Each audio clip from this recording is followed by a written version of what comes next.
Hello students, welcome back. बेटा last time हम लोगों ने पढ़ा था लेसन नंबर 6, ठीक है, जिसमें हमने बहुत सी अच्छी कहानियों को पढ़ा और इन्जॉय किया उसे। ठीक है बेटा, आइए पढ़ते हैं उस चैप्टर से लिया गया कुछ इंपॉर्टेंट ग्रामर को। ठीक है, लेट्स लर्न ग्रामर। ओके बेटा, चलिए शुरू करते हैं इसमें। बेटा आपने सुना होगा उर्दू में लाहिका और साबिका के अल्फाज। आपने उर्दू उर्दू कवायद में आपने पढ़ा होगा लाहिका और साबिका। ठीक है, in the same way in English we say prefix and suffix, right? Here we have example of prefixes. Okay, देखो, a word part added at the beginning of a base word to change the meaning of that word called prefix, right? prefix एक letter या एक letter से ज़्यादा, एक से ज़्यादा letters मिलकर किसी भी वर्ड के शुरू में ऐड होकर उस वर्ड के मीनिंग को चेंज करता है। ठीक है, उसे कहते हैं प्रीफिक्स। एक ऐसा वर्ड जो किसी और वर्ड के शुरू में ऐड होकर उसके मीनिंग को क्या करता है, चेंज करता हो, उसे कहते हैं प्रीफिक्स। ठीक है, शुरू में लगता है। ठीक है बेटा, एक होता है सफिक्स जो उस वर्ड के लास्ट में लगता है। ठीक है, प्रीफिक्स से क्योंकि पहले लगता है वर्ड के, इसीलिए उसे प्रीफिक्स कहते हैं। ठीक है, उर्दू में कहेंगे लाहिका। क्या कहेंगे इसको? लाहिका, जो किसी अल्फाज के शुरू में लग के उसके मीनिंग को बदलता है। ठीक है, सॉरी, साबिका कहते हैं बेटा। ठीक है, लाहिका इसे नहीं कहते हैं, साबिका कहते हैं। लाहिका होता है सफिक्स। ठीक है, सफिक्स, ये है लाहिका। ठीक है, सफिक्स, और ये साबिका है। ठीक है बेटा, साबिका पहले आना। ठीक है, साबिका प्रीफिक्स क्या है? साबिका प्रीफिक्स। ठीक है बेटा, आइए देखते हैं। जैसे कि यहां पर देखिए बेटा, बी आई, बाय। बाय का मतलब होता है बेटा दो। क्या है? By cycle. ठीक है, दो पहिया वाली साइकिल। ठीक है, आगे देखिए, over which means too much, जिसका मतलब होता है बहुत ज्यादा। ओवर ईट, बहुत ज्यादा खा लेना, है ना बेटा। यहां पर असल वर्ड क्या है? ईट है बेटा। मेन वर्ड क्या है? ईट है, उसमें ओवर का ऐड वर्ड को ऐड किया गया है, तो क्या बन गया है? ओवर ईट। ठीक है, यहां पर साइकिल है बेटा, बाई लगा दिया, बाई साइकिल हो गया। ठीक है, चलिए, ओवर यूज करके हमने क्या बना दिया है? ओवर ईट। तो ओवर हमारे पास क्या है? प्रीफिक्स है जो पहले लग रहा है। ठीक है, यहां पर देखिए आप, हेल्दी, ओरिजिनल वर्ड क्या है? हेल्दी। इसमें हम यूज किया बेटा अन। अन यूज करके, यूएन यूज करके हमने क्या बना दिया? अनहेल्दी। तो यूएन क्या रह गया हमारे पास? यूएन रह गया है प्रीफिक्स, राइट? वैसे देखिए यहाँ पे ऑनेस्ट होता है ना बेटा, ऑनेस्ट। ऑनेस्ट रियल वर्ड है जिसका मतलब होता है ईमानदारी, उसमें डिसऑनेस्ट लगा दिए, नेगेटिव मीनिंग हो गया, जिसका मतलब होगा बेईमानी, गैर ईमानदारी। ठीक है, बेईमानी, है ना बेटा। चलिए, तो आपने जान लिया कि प्रीफिक्स किसे कहते हैं। प्रीफिक्स किसी वर्ड के शुरू में एक नया वर्ड जोड़ने से उस वर्ड्स की मीनिंग ही चेंज हो जाती है, उसे प्रीफिक्स कहते हैं। ठीक है, you can find here example, a word part added at the beginning of a base word to change the meaning of that word. एक ऐसा वर्ड जो बेस वर्ड के, ओरिजिनल वर्ड के शुरू में ऐड होकर उस वर्ड के, उस ओरिजिनल वर्ड के मीनिंग को चेंज कर देता है। ठीक है, जैसे कि आप देखिए, ऑनेस्टी एक ओरिजिनल वर्ड है, यहाँ पर उसमें डिस ऐड कर दिए हैं तो डिसऑनेस्टी हो गया। ठीक है, मीनिंग चेंज हो गई। ठीक है बेटा, ओके, यहां देखिए, given below are two groups of words, group A and group B. In group A we have some prefixes, here we have some prefixes, and in group B there are some words match the two to make a new words. ठीक है, इन दोनों को group A और group B से match करिए, एक नया list बनाइए आप, उसमें मैच करना है। ठीक है, प्रीफिक्स को प्रॉपर जगह पर यूज करके। ठीक है बेटा, जैसे देखिए हमारे पास आई आर यूज किया गया है, आई आर है un, mis, anti, dis, hyper. ठीक है, ये सब क्या है बेटा? ये सब प्रीफिक्स के वर्ड्स है, तो कुछ वर्ड्स है जो प्रीफिक्स में यूज किए जाते हैं। ठीक है, प्रीफिक्स में यूज किए जाते हैं। और यहाँ पर दिया गया कुछ और, कुछ आपको वर्ड्स जो मेन वर्ड्स है, जो कोर वर्ड्स है कह लीजिए आप, जो बेस वर्ड है, इनमें जो प्रॉपर प्रीफिक्सेस है, ये सब क्या है? ये प्रीफिक्सेस है बेटा, प्रीफिक्सेस। ठीक है, जो प्रॉपर प्रीफिक्सेस है इनमें इनमें ऐड करना है। जैसे कि हमारे पास एक वर्ड है रेगुलर। ठीक है, रेगुलर के साथ कौन सा वर्ड यूज किया जाता है? बोलिए। बिल्कुल आपने सही सोचा, आई आर यूज किया जाता है, इरेगुलर। ठीक है, इसकी मीनिंग को चेंज कर दिया। रेगुलर का मतलब होता है बेटा जारी रहने वाला। ठीक है, इरेगुलर जो जारी नहीं रहता हो, जो कंटिन्यू नहीं रहता हो, डिसकंटिन्यू रहता हो। ठीक है, जैसे कंटिन्यू का वर्ड देख लीजिए, अभी अभी आपने कंटिन्यू मुसलसल चलने वाला, डिसकंटिन्यू जो मुसलसल ना चले, तो डी आई एस डिस लग गया उसमें। ठीक है बेटा, तो चेंज हो गया वर्ड में। आगे देखिए, टेंशन। टेंशन बेटा एक वर्ड है ठीक है। इसमें जो प्रीफिक्स यूज करते हैं हम क्या करते हैं, हाइपर यूज करते हैं, क्या करते हैं, हाइपर यूज करते हैं प्रीफिक्स इसका, ठीक है। एक्सेप्टेबल, एक्सेप्टेबल क्या होता है बेटा, इसमें यूज करते हैं अनएक्सेप्टेबल, ठीक है, अनएक्सेप्टेबल। ओके, अवेलेबल, अनअवेलेबल, इसमें भी अन यूज करते हैं, यूएन यूज करते हैं, अनअवेलेबल, ठीक है। ऑनेस्टी आप जानते हैं डिसऑनेस्टी यूज किया जाता है, ठीक है। इंटरेस्ट, अनइंटरेस्ट, ठीक है। रिवर्सिबल, इरिवर्सिबल, ठीक है। आंसरेबल, अनआंसरेबल। करिकुलम में बेटा यूज किया जाता है, करिकुलम में यूज किया जाता है एक्स्ट्रा, एक्स्ट्रा, एक्स्ट्रा करिकुलर, ठीक है, एक्स्ट्रा करिकुलर। तो उम्मीद करते हैं बेटा आपको ये प्रीफिक्स समझ में आ गई होंगी, ठीक है। आइए नेक्स्ट देखते हैं इसमें।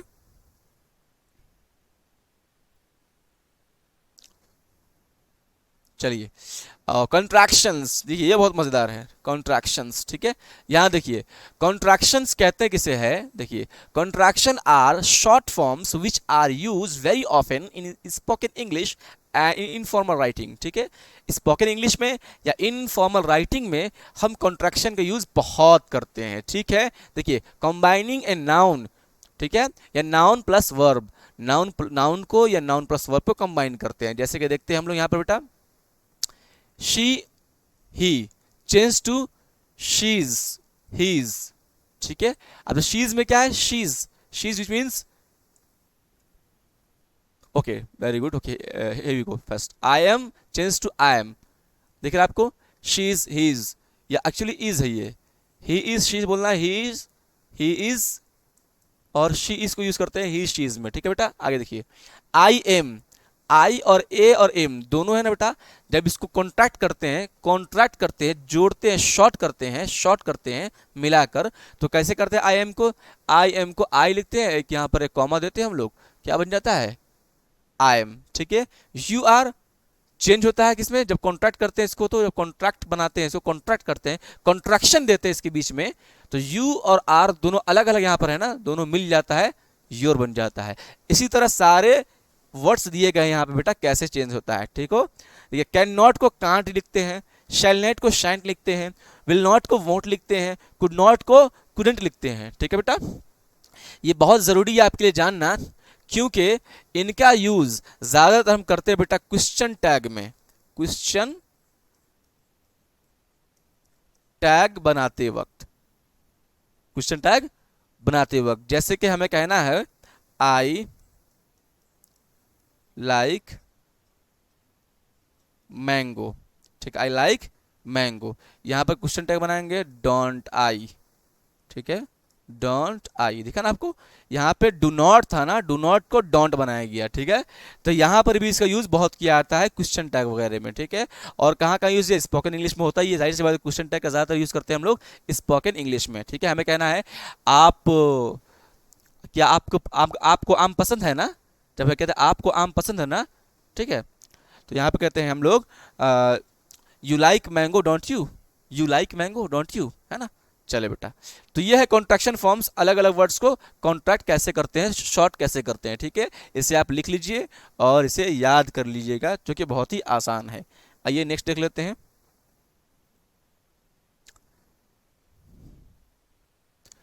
हाँ, here we have a beautiful things to understand and the very important things, right बेटा। देखिए formal letter, you know there are two types of letters, जानते हैं ना बेटा आप, there are two types of letter, one is formal and the second one is called informal, ठीक है, informal, right। देखिए लेटर्स दो होते हैं, एक होते हैं फॉर्मल, दूसरा होता है इनफॉर्मल, ठीक है। फॉर्मल किसे कहते हैं, फॉर्मल ऐसे लेटर को कहते हैं जो बेटा हम ऑफिसेस में लिखते हैं, ठीक है, कोई भी ऑफिसेस हो उस ऑफिस में लिखते हैं। और इनफॉर्मल क्या होता है जान लीजिएगा इसको भी, जो हम रिलेटिव्स को लिखते हैं, रिलेटिव्स या फ्रेंड्स को लिखते हैं, ठीक है, फ्रेंड्स को या रिलेटिव्स को लिखते हैं उसे कहते हैं इनफॉर्मल लेटर, इन्फॉर्म करते हैं, ठीक है। और फॉर्मल लेटर रहते हैं किसी भी ऑफिस को लिखते हैं, चाहे वो स्कूल के ऑफिस हो या किसी गवर्नमेंट की ऑफिस हो या किसी न्यूज़पेपर की ऑफिस हो, कोई भी ऑफिस होता है बेटा उससे लिखते हैं हम लोग formal letter.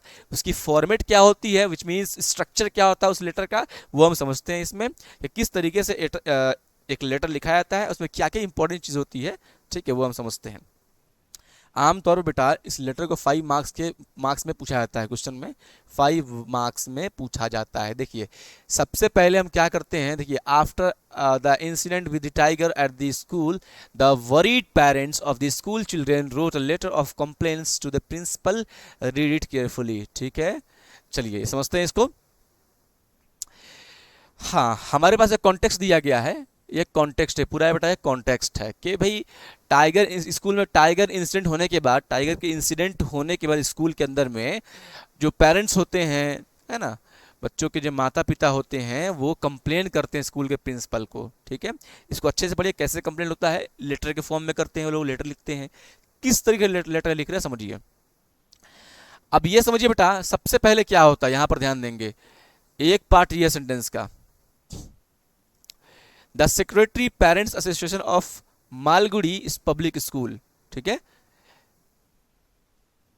Malgudi the principal Malgudi public school Malgudi, ठीक है, देखिए मालगुड़ी हो गया, या पब्लिक स्कूल मालगुड़ी यहाँ तक है। द प्रिंसिपल, यहाँ देखिए बेटा फर्स्ट पार्ट ये है, विच मीन्स इसको बोलते हैं सेंडर, ये सेंडर है। ठीक है, अब द प्रिंसिपल ये सेकेंड पार्ट है बेटा। ठीक है, ये सेकेंड पार्ट है, इसे बोलते हैं रिसीवर। क्या बोलते हैं, रिसीवर। अच्छा, रिसीवर बोलते हैं, ठीक है, मतलब कि ये भेजने वाला है, ये सेंडर भेजने वाला, मतलब जो खत लिख रहा है, और रिसीवर जिसको लिख रहा है। ठीक है बेटा, रिसीवर जिसको लिख रहा है। ठीक है, तो भेजने वाला कौन है, yes the secretary parents association of Malgudi public school Malgudi. ठीक है, अब क्या है, रिसीवर कौन है, the principal Malgudi public school Malgudi. ठीक है, एड्रेस है बेटा। ठीक है, तो हमें लेटर में ख्याल क्या रखना है, सबसे पहले सेंडर के बारे में लिखना है, जो भेज रहा है खत, जो खत लिख रहा है, जो लेटर लिख रहा है, पहले उसका पता हमें लिखना होता है। कौन से लेटर में, फॉर्मेट किसका है, ये है फॉर्मेट बेटा फॉर्मल लेटर का। ठीक है, ये फॉर्मल लेटर का फॉर्मेट है। तो फॉर्मल लेटर में जब क्या करते हैं, सबसे पहले सेंडर को लिखते हैं, जो भेज रहा है उसका उसके बारे में लिखते हैं, कौन है भेज रहा है, उसका एड्रेस क्या है। उसके बाद मतलब यहाँ देखिए द सेक्रेटरी भेज रहा है। ठीक है, पेरेंट एसोसिएशन के सेक्रेटरी लिख रहा है, ठीक है, खत को, तो उसने लिखा ये। उसके बाद उसका एड्रेस क्या है, पेरेंट एसोसिएशन का एड्रेस क्या है, मालगुड़ी पब्लिक स्कूल मालगुड़ी, वहीं का है। ठीक है, उसके बाद रिसीवर क्या है, प्रिंसिपल है, कहाँ का है, एड्रेस क्या है उसका, ये है नीचे। ठीक है, तब हम करते हैं ये डियर सर बोल के, डियर है, रिस्पेक्टेड है, जो अलग अलग जो सैल्यूटेशन के वर्ड्स आते हैं ना, वो लिखते हैं यहाँ पे। इससे बोलते हैं, डेयर को बोलते हैं सैल्यूटेशन, इंग्लिश में बोलते हैं सैल्यूटेशन। सैल्यूटेशन का मतलब क्या होता है, अदब वाले अल्फाज, अदब वाले अल्फाज, जैसे कि रिस्पेक्टेड है ना, रिस्पेक्टेड कहते हैं, सैल्यूटेशन कहते हैं, डियर कहते हैं, ये सब कहलाता है। ठीक है, ये देने के बाद हमने एक सब्जेक्ट लिखा है यहाँ पे, सब्जेक्ट। क्या लिखते हैं, सब्जेक्ट। सब्जेक्ट मतलब जो बात आपको कहनी हो, मतलब कि पूरे लेटर में जो इम्पोर्टेंट चीज है, जो इम्पोर्टेंट चीज है, मेन मुद्दा है, जो टॉपिक है, आपके लेटर लिखने का मकसद जो है, वो मकसद को आपको एक लाइन के अंदर में लिखा जाता है। सिर्फ एक लाइन में कोशिश करिएगा, एक लाइन में ही अपने सब्जेक्ट को कंप्लीट कर दे। ठीक है, तो सब्जेक्ट क्या रहा, सिक्योरिटी मेजर्स एट स्कूल। ठीक है बेटा, ये आपको सब्जेक्ट के बारे में लिख दिया। जब ये हो गया आपका, उसके बाद आपको आपको लिखना है मैटर। मैटर क्या है, मैटर कहते हैं बेटा structure, body of the letters. अब मैं कलर चेंज कर लूँ, बॉडी ऑफ द लेटर हमें देखना है, जैसे कि ये ले लेता हूँ। ठीक है, ओके, यहां पर देखिए ये पूरा जो हिस्सा आ रहा है बेटा, ठीक है, ये यहां तक, ये पूरा ले लीजिए इधर से, ये इसे बोलते हैं बेटा, क्या बोलते हैं इसे, इसे बोलते हैं body of the letters, letter. ठीक है, बॉडी ऑफ द लेटर, ये क्या है, बॉडी, बॉडी ऑफ लेटर क्या है, मतलब बॉडी क्या है, लेटर के अंदर कहा किया गया है उसे कहते हैं। मतलब जो बात आपको कहनी हो, वो पूरी अपनी पूरी बात को डिटेलिंग के साथ लिखा जाता है इसके अंदर में। क्या है, yesterday after coming home our children narrated the story of a runaway circus tiger having entered the school campus, this news left us totally shocked, though it is reliably learned that no one was hurt or attacked. The fact a tiger could enter the school premises has raised a lot of questions about the safety and security of our children. आप देख रहे हैं कि किस तरीके से खबर मिली हमें कि एक टाइगर स्कूल के प्रेमिसेस में चला गया है, जिसकी वजह से सेफ्टी और सिक्योरिटी का खतरा हमारे बच्चे के ऊपर आ गया है। तो सारी जो बॉडी है, स्ट्रक्चर है, जो बात इंपॉर्टेंट बात है, जो डिटेलिंग देनी थी लेटर के अंदर में, सब दी गई है। ठीक है, जब ये सारी चीज़ें हो जाएंगे बेटा, बॉडी ऑफ द लेटर आपने लिख दिया है, तब आपको कहना है थैंकिंग यू, योर सिंसियरली, ये वर्ड यूज किया, your sincerely VP Raman secretary parents association. ठीक है, यहाँ पर योर्स सिंसियरली बोल के जो नाम है वो नाम लिखिए, जो पोस्ट है आपका, जो पद है, जो पोजीशन है, वो आपको लिख देना है। लेटर लिख कौन रहा है वो नीचे अपना नाम भी वापस से रिपीट कर देना है। ठीक है बेटा, ख्याल रखेंगे इस चीज़ में, फॉर्मल लेटर के अंदर में जो चीज़ें लिखी जाती है सब लेफ्ट में लिखी जाती है, विच मीन्स आप देखें शुरुआत हो रही है सेंडर से, सेंडर लेफ्ट में है, ठीक उसके नीचे रिसीवर है, ठीक उसके नीचे डियर है, फिर सब्जेक्ट थोड़ा सा सब्जेक्ट, देखिए दोनों की लाइनिंग एक ही है, एक ही लाइनिंग में आ रहा है। ठीक है, और सब्जेक्ट को ज़रा सा इधर दूर किया गया, ये ज़रा सा सब्जेक्ट को दूर किया गया। ठीक है, फिर उसके बाद जो लेटर शुरू कर रहे हैं बॉडी, वो भी सेम ऐसे ही कर रहे हैं, इसी से यही से शुरू कर रहे हैं, एग्जैक्ट वैसे शुरू कर रहे हैं। ठीक है बेटा, फिर थैंकिंग भी योर्स भी सेम लाइनिंग में हो रही है। ठीक है, एग्जैक्ट सेम हो रही है।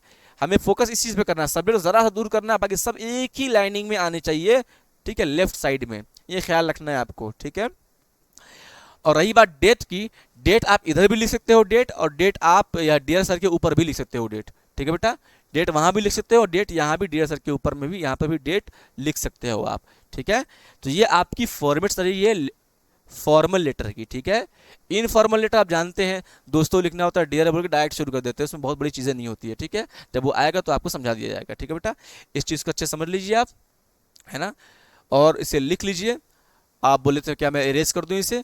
अच्छा, एक और चीज़ बताइए, देखिए सेंडर रिसीवर सैल्यूटेशन, ये मैं आपको लिखकर समझाया हूँ कि इसका नाम क्या है, सेम एग्जैक्ट आपको ये कॉपी नहीं कर लेना है। ये सेंडर का सेंडर मत लिखिएगा, जो सेंडर का मतलब आपको समझाने के लिए कि सेंडर अपने बारे में लिखेगा। यहाँ पे सेंडर नहीं लिखा है ना, यहाँ पे द सेक्रेटरी लिखा है, मतलब सेंडर यही है। ये बताने के लिए इतना, ये जो पार्ट है ये सेक्रेटरी का पार्ट है, मतलब कि जो भेज रहा है उसका पार्ट है ये जिसको भेजा जा रहा है, ये समझाने के लिए आपको ये लिखा गया है। ठीक है बेटा, इसको सैल्यूटेशन कहते हैं, तो हमें लिखना पड़ता है, फॉर्मेट यही है, पहले सेंडर, फिर रिसीवर, फिर सैल्यूटेशन, उसके बाद सब्जेक्ट, ये है सब्जेक्ट, उसके बाद then body of the letter, then body of the letter, ये है, उसके बाद वापस से वही सिंसियरली। ठीक है, नाम वगैरह, थैंक यू वगैरह। ठीक है बेटा, इसको रब कर देते हैं। ठीक है बेटा, समझ लीजिए इसको अच्छे से, उसके बाद बहुत ही मोहब्बत के साथ इसे पढ़िए, दिल लगाकर समझिए इसको, बहुत आपको हेल्प मिलने वाला है। ठीक है, फिर मिलते हैं बेटा नेक्स्ट क्लास में आपसे।